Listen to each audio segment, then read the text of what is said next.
I'm Bill Weiser, Fire Chief for Riverside County Fire Department and the CAL FIRE Riverside Unit, and this is Report on Conditions. This week, as resources from multiple states work to contain the Fairview Fire, we highlight the continued hard work of firefighters throughout the county as they keep residents safe.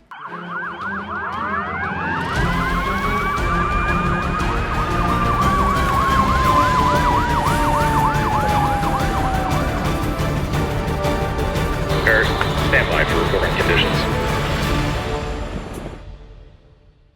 Hi, and thanks for joining CAL FIRE Riverside County Fire Department's Report on Conditions. I'm Jody Hageman. Last week, from September 5th through September 11th, our firefighters responded to 3,842 calls for service, including 2,839 medical emergencies and 102 fire-related calls. Of the fire calls, 28 were vegetation fires and 2 were structure fires. Let's dive into a few highlighted incidents from the past week. On Tuesday, September 6th, firefighters were dispatched to a reported vehicle fire located at the intersection of Highway 86 and Avenue 66 in the unincorporated area of Mecca. The first arriving unit reported a fully involved RV with no threat to surrounding structures or vegetation. One patient was transported by AMR to an area hospital with moderate to minor injuries. Throughout the duration of the incident, Riverside County Sheriff's Office and the California Highway Patrol shut down northbound lanes of Highway 86, with Caltrans assisting in the cleanup process. No firefighter injuries were reported. On Saturday, September 10th, firefighters responded to a traffic collision on Beaumont Avenue near the Interstate 10 off-ramp in the city of Beaumont. The first arriving company officer reported a 2-vehicle traffic collision with one patient trapped inside the vehicle. A grip hoist was utilized to separate the 2 vehicles, creating the room needed for firefighters to utilize the jaws of life to extricate the patient. In total, 2 patients were transported to local area hospitals with moderate injuries. On Saturday night, September 10th, firefighters received reports of a traffic collision at the intersection of Fargo Street and Requa Avenue in the city of Indio. The first arriving unit reported a single vehicle into a commercial business that had shared a hydrant during the events of the collision. Indio's Building and Safety responded to the incident and deemed the structure uninhabitable. No civilian injuries were reported.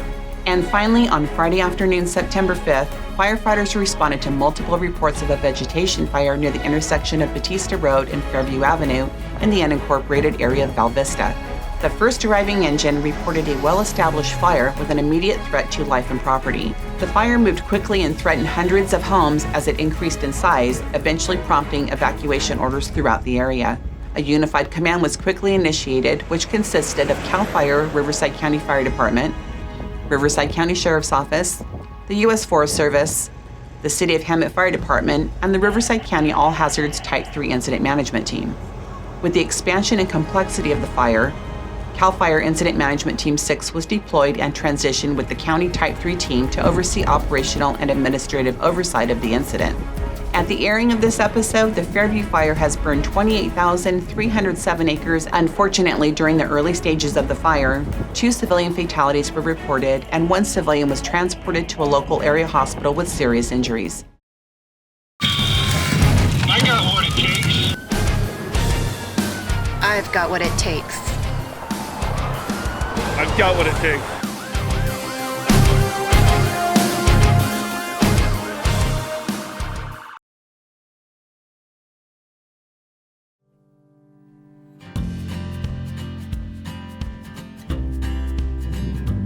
When returning home from a wildfire, it can be a difficult and scary time. Oftentimes, you don't know if your home has sustained any damage. Before returning home, ensure it is safe to do so and that you've been allowed back in by local authorities. Once you return to your home, follow this list to ensure your home is safe for you and your family. Check the area around your home for hot spots or smoldering stumps and vegetation. Check the roof and exterior areas for sparks or embers. Check the attic and throughout your house for any hidden burning sparks or embers that may have entered through vents or windows. Check for fire damage to your home. Turn off all appliances and make sure the meter is not damaged before turning on the main circuit breaker. If you use a well or pump house, ensure it is in working order. Consult local experts on the best way to restore and plant your land with fire-safe landscaping. If at any time you feel you're in danger, call 911.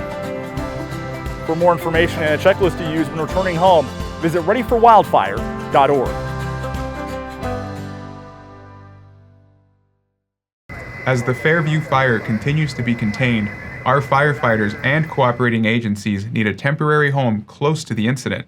Let's join Incident Management Team 6's Jay Smith as he explains what an incident command post consists of. Incident command post is basically the brain of the fire. It's where everyone is. It's where the ICs are. It's where our command staff, it's where our information, it's what helps run the fire. So anywhere from a small fire to even a large fire, campaign fire is going to have an ICP. It depends on the size of the fire, the complexity of the fire will determine the size of our ICPs. This is an average size, I'd say, ICP. The larger, the more complex the incident would become, would increase the size of our incident command post. So some of the major components of our ICP or our incident command post, initially, most important, obviously, for us is going to be our mobile kitchen unit. So that's where all the crews are going to come get food, whether it's going to be breakfast, lunch, or dinner. A very vital one is going to be our comms units for our communications. That's where individuals can come in and get their radios cloned and get whatever frequencies are going to be used on the fire that day. We have our whole logistics section.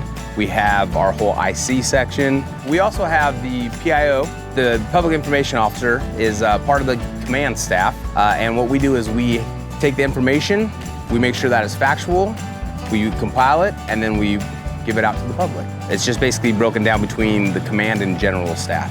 And we can usually have it established pretty close to 24 hours. There's laundry, there's sleeper trailers, there's showers. Basically, it's just a mini mobile city. Some of the reasons why people would question why they're not back at their houses when they're no longer seeing smoke, they don't understand the infrastructure that has been impacted, such as the electricity in the area, the gas or propane tanks that were around that we shut off, and that we want to ensure that the gas company, the electric company, and everybody is on board with repopulating a home. Sometimes what we have to look at is the fact that people being out of their homes is an inconvenience. We, as an agency, our goal is to get them back in their homes. What we're trying to do is ensure that we don't have to come back to rescue them or evacuate them again and create that havoc again. Now that the fire is out, we're ensuring that the mop-up phase of the fire to ensure that there's no hot spots in or around 200 feet of the line. That's going through and methodically ensuring that everything within 200 feet of the control lines, there's no smoke, no embers, no hot spots, no stumps that were burning underground that somebody could walk into, or that wind could blow the cover off of it and start creating ember cast. That gives us the confidence of putting somebody back in their home that the fire's not going to reburn.